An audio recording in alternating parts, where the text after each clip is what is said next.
he called John, and John didn't play for the whole week, and then he started playing.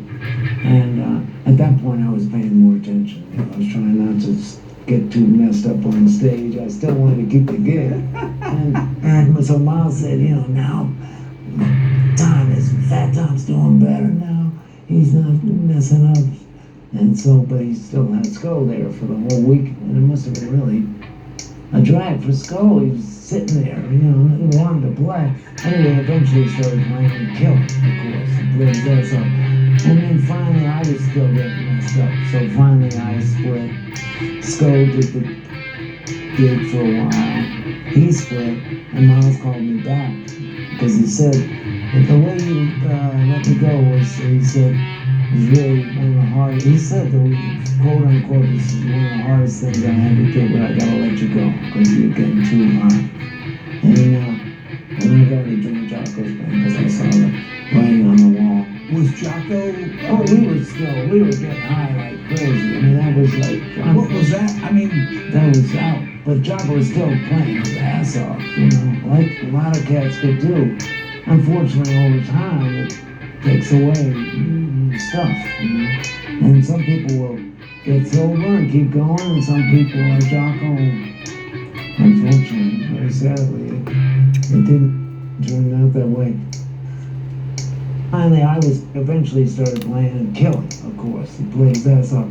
And then finally, anyway, I felt back and play. I wanted to go to play because I love his playing and I thought he should have been the cat. Anyway, I remember telling Bill, I said, how come, why isn't, Barry Ferney doesn't work.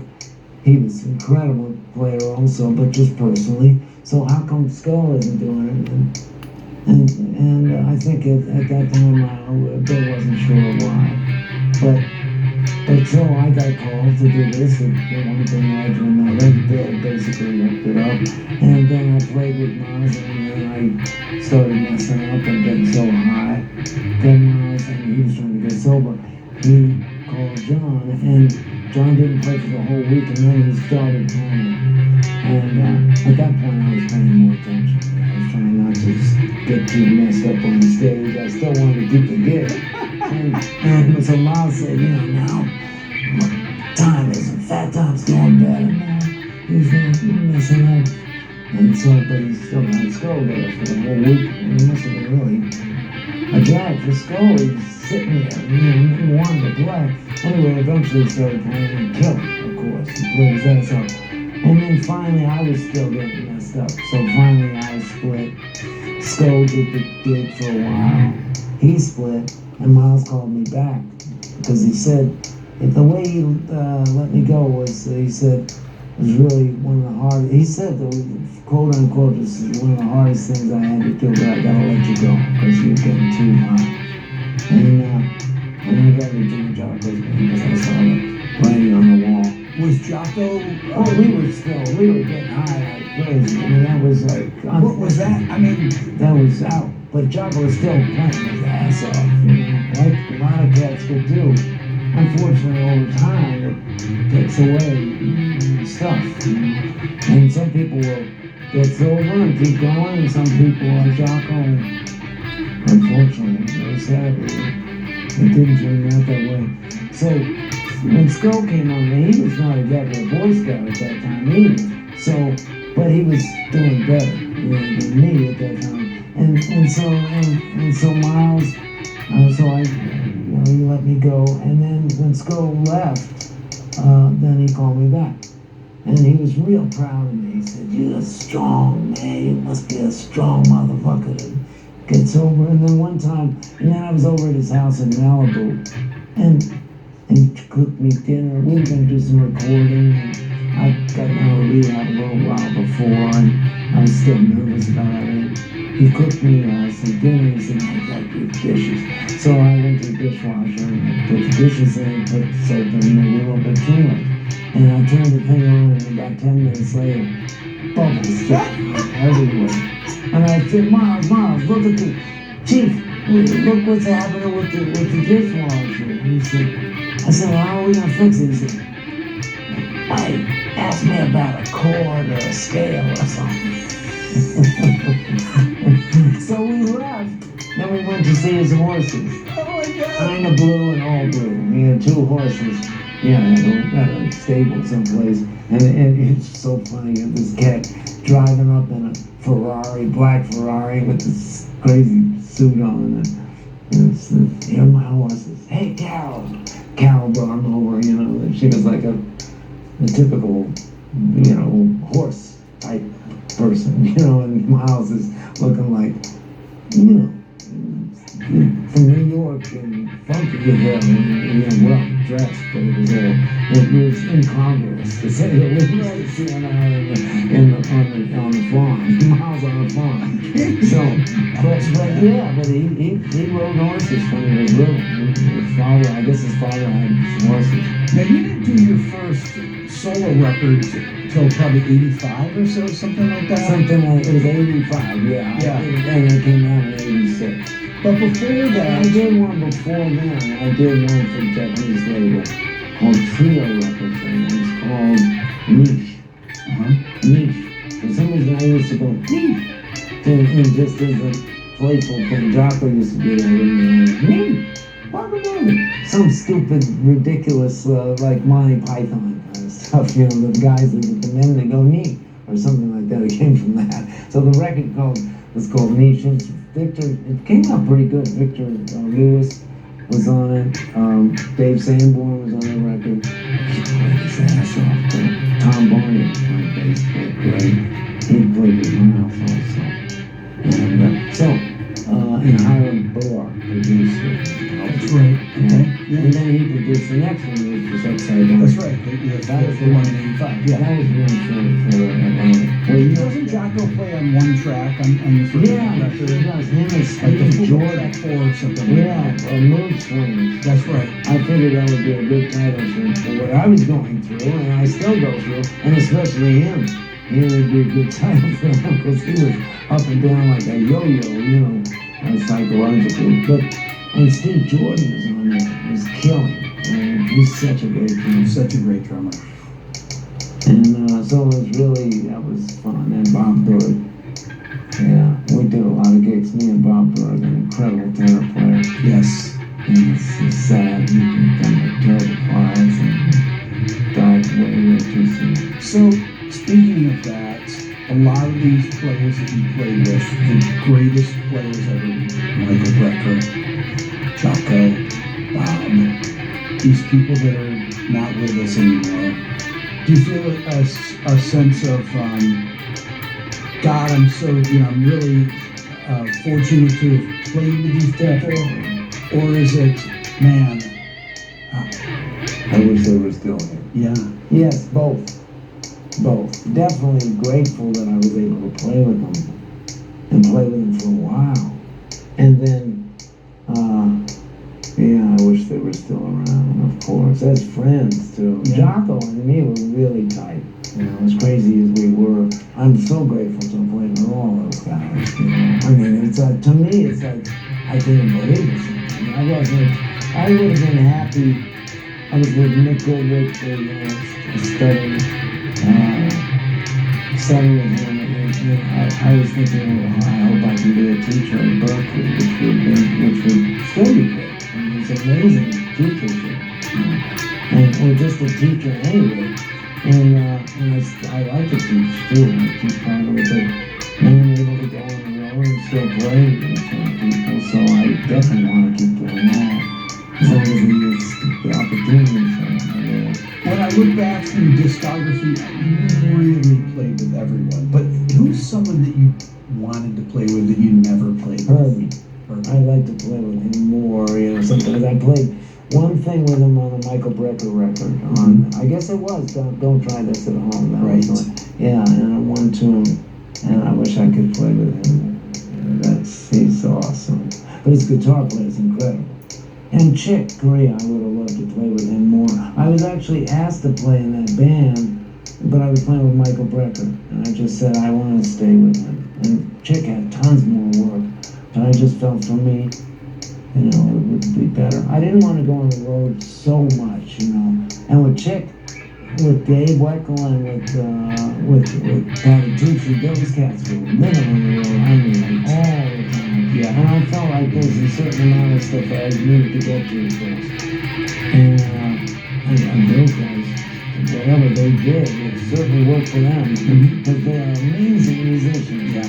But for me, I needed to just stay, teach privately, also get be taught. Okay, so I want to ask you about your accident. You broke both your arms, correct? I broke both my shoulders. So I fell like this over some construction in New York on the street in New York. Broke both my shoulders because I fell like this. I just got kind of a quarterback's injury, they call it. Okay, so I want to ask you about your accident. You broke both your arms, correct? I broke both my shoulders. So I fell like this over some construction in New York on the street in New York. Broke both my shoulders because I fell like this. I just got kind of a quarterback's injury, they call it, which is going in football. And trying to not break my hands. And in the emergency room, my hands were fine. But this happened a few days later. It starts creeping up. I kept telling the doctor about it, and he didn't hear it. Was it a nerve thing? It's a nerve thing. That's what can happen. And it's not common, but it does happen when you break a humerus bone. Okay. I always think that's not so funny. That wasn't funny, right? No. Did the nerve get severed or something? Is that why? No, it wasn't severed. It just died. Okay. It just died. They died for whatever reason. I'm not sure why. Yeah. And it wasn't during any kind of surgery after they put a whole bunch of metal in my hand. Then finally I found this doctor named Dr. Alton Band, who's helped Elvis Costello and Bruce Springsteen and just did something with Keith Richards. He's one of these guys that really understands. He's a guitar player. The physiology of guitar. He really knows. Yeah, so he knew what to do. He said, I gotta bend this on purpose. You're not gonna have enough strength to bend this bone. It's just to hold the pick. So that kind of thing. The only thing is, the pick still slid around. And there's a friend of mine named Ray Levere, who was a drummer, who told me he had the same problem because he got badly burned. On his face, everywhere, and his hands are like just soft here, basically. He hasn't even fingers, and he still plays the hell out of the drums.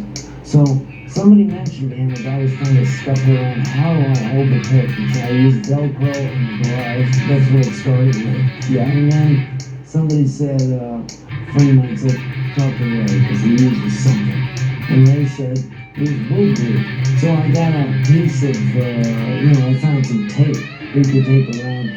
He suggested a whole bottle of wood glue and kind of smearing it all around. I said that it may work for the drums or whatever you do, but for me it's got to be a piece of tape. So this tape that they make, that people use that need wigs. So it's got to be, it's the stickiest stuff that you can use. It's not Gorilla Glue. It won't take your skin off. Right. So I wrapped it around the pick and it works to a point. Of course, it's frustrating as hell because I hear stuff that's missing, but I can still, kind of.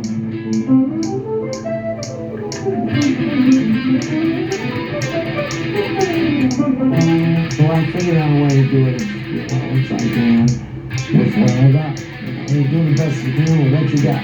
If you got some arthritis, which a lot of people get, you're working on it. You try to keep going anyway. I would suggest it's always better to keep going and to just make it work. Because music comes from here. It really does. So sometimes the way you play a note, even if it's not what you perfectly executed, or so you wish you could play a lot more notes or something like that, but the way you figure out to play a few notes is enough. It can be incredible. So it's enough. And for me, I was lucky. I could pick pretty much like I always pick. Sometimes it's not as strong, but I can get the notes out. So it's not. But sometimes I want it right. Or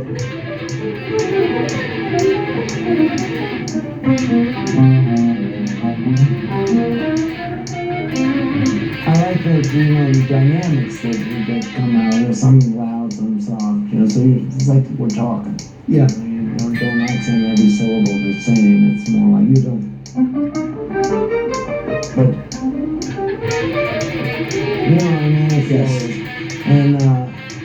and sometimes that's harder to get, but I'm getting better at it. Do you have a certain practice regimen that you do every day, a certain warm-up that you like to do? I try to, yeah, and I try to do it now because of this, and just playing a little bit, just playing a little bit. But I always try to play with another guitar player, for instance, or a bass player, or a piano player, or somebody to come over and play. You could do all three. Next time I'll have to do it. But that's what I try to do. And then I'm still trying to learn some of the stuff the Marcus gave me and some of the stuff.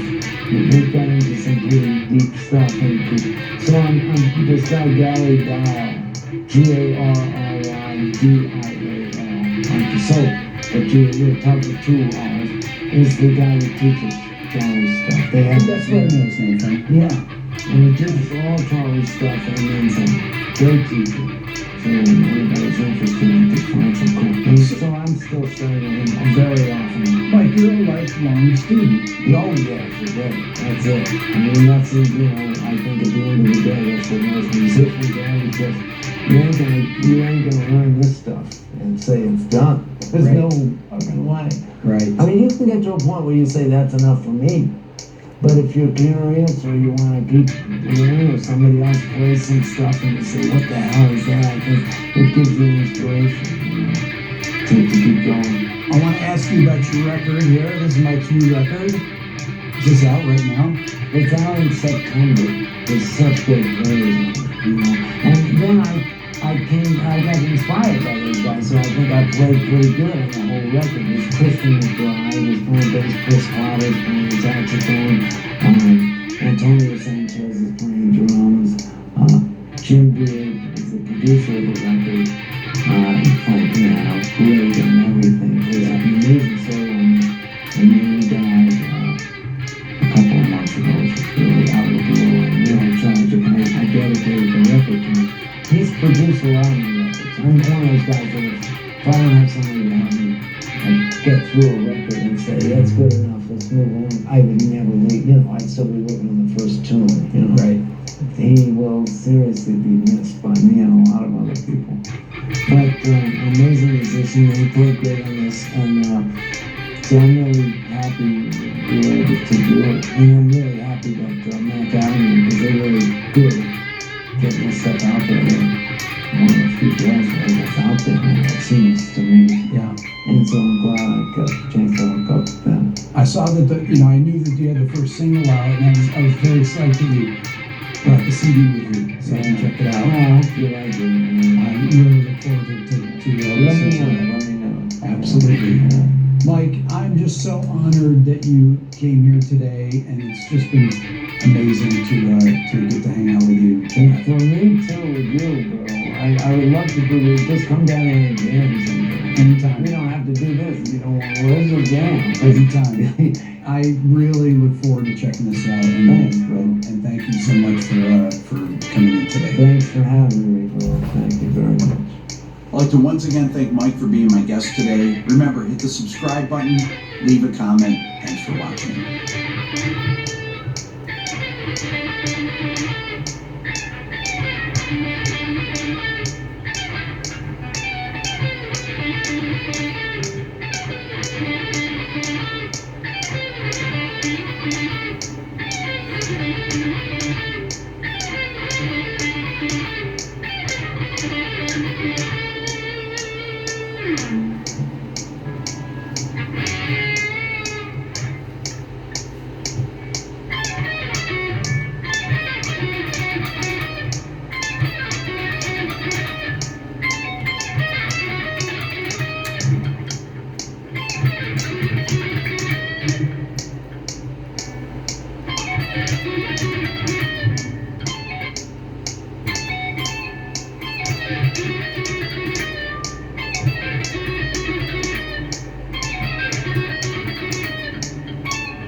Chuck Rainey is a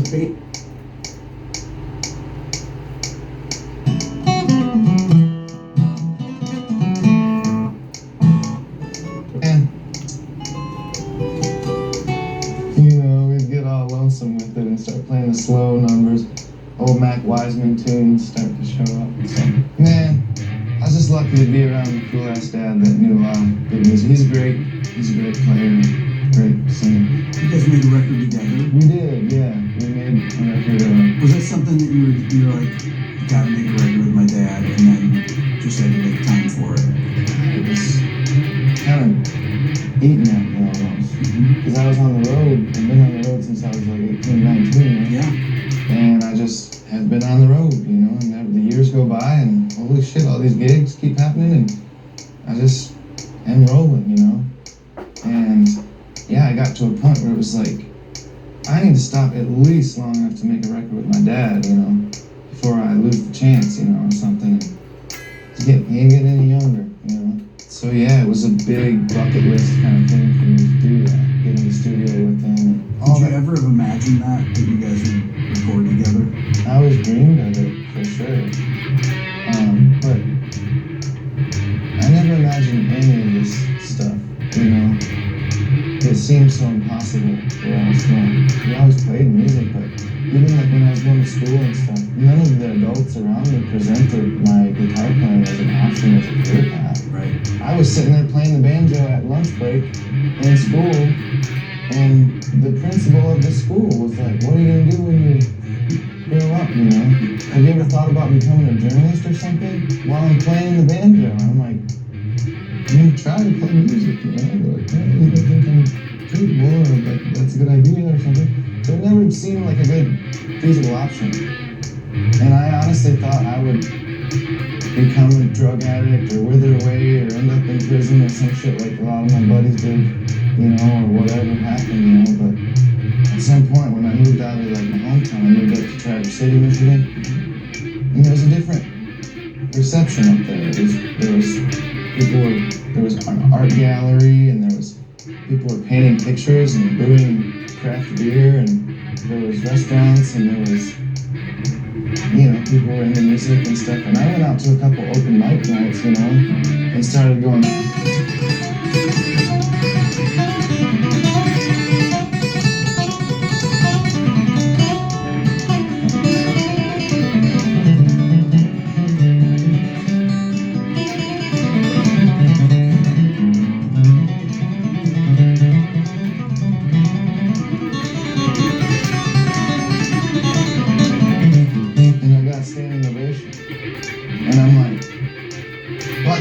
These people never heard Doc Watson before? Right. And they're just like, wow! And I was just like, whoa, maybe I should do this. So I was working at a hotel at the time, the Grand Traverse Resort, and I was not a good employee. What were you doing there? What was your job? Washing windows, taking out the trash, vacuuming shit, cleaning up people's puke, And at first I started cleaning rooms, and then I switched over to where I got a walkie-talkie and I could basically walk around the hotel all day pretending to do stuff. And that's what I did. That's a perfect job. Yeah. Perfect musician job. It was great. I mean, and God bless my boss too. I think she was like a fan of my playing, because I was playing gigs too. Yeah. And my boss had come out to see me play, and she was like a fan, and it felt like I couldn't get fired or something. I seen people get fired for way less than this shit. I was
And that's what I That's did. a perfect job. Yeah.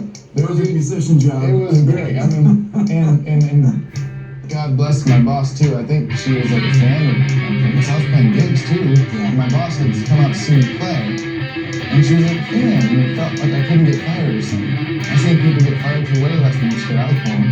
What's interesting about playing bluegrass is that so much of it is known tunes, right? Everybody has this kind of group of tunes that people play, and you can really play by yourself. You do all the single note playing like that has groove to it, that, playing tunes like that. And unlike most guitar playing, it's very self-sufficient. You don't need anyone. You're playing there, and I'm like, yeah, even without singing. Then you put singing on top of it, and then you accompany yourself and play. I mean, you're making it happen with single notes. How do you develop that? How did you develop that? Man, I think honestly, so Doc Watson is a huge influence for me, and I feel like a lot of his stuff, which is really an interesting kind of way of playing, is he plays a lot of leads that exist right inside of the chord, like maybe Way Downtown or something like that.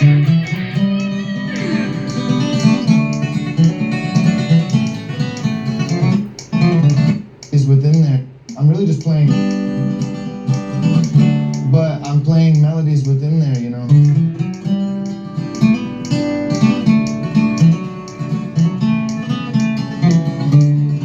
But your right hand is so accurate. I mean, It's yeah, really super loose. There's no bum notes in there. I mean, super accurate when you're playing. they're just going by fast. There's a bunch of them. No way. Bluegrass guys work on their timing. Yeah. I mean, that's kind of like a lot of bluegrass players really pride them. I mean, timing is essential. That's why we work on timing. That's why we play with metronome and why we play with other people and why we play along with tracks and stuff so we can move with the track and, ride on the train, not try to push it or pull it. I mean, you can push it, pull it, but that's a different thing. I'm sort of like an old curmudgeon bluegrass hole about folks that play live with like a click in their ears or something. Isn't that why about that? isn't that why we practice in the practice room? Like to work on our timing. Yeah. Someone that's got good timing, that's a good player. And there's a collective time feel of an ensemble. And that's an incredibly important thing that if you play the clicks, you don't get that. If you listen to some of the most driving stuff, like early Lester Flat, Noah Scruggs and stuff, that banjo comes in, that tempo goes up a little bit, and then Lester starts singing and it kind of softens back down, and by the time Earl comes back around for that banjo again, it goes back up, and it breathes. What are some of the other records that you, as you got to be a teenager and stuff, that you kind of owned yourself, that was your music? Were there rock records or anything that were going on at the time? So my mom had this big CD book that was about that thick, and one year for Christmas I got a little CD player, and I used to walk to school. I stole 2 CDs out of that big old booklet, and that's all I listened to for, that whole school year. It seemed like was only Dark Side of the Moon and this Johnny Winter, like, greatest hits, with Be Careful the Fool and Dallas and all these great tunes, and that was enough. Yeah. I sat there and digested that stuff for, a year. I was just a little elementary school, just knocking out the time, Dark Side of the Moon. Another CD that I listened to a lot when I was younger was Yield, Pearl Jam. Oh yeah. Such a great record. That's a great.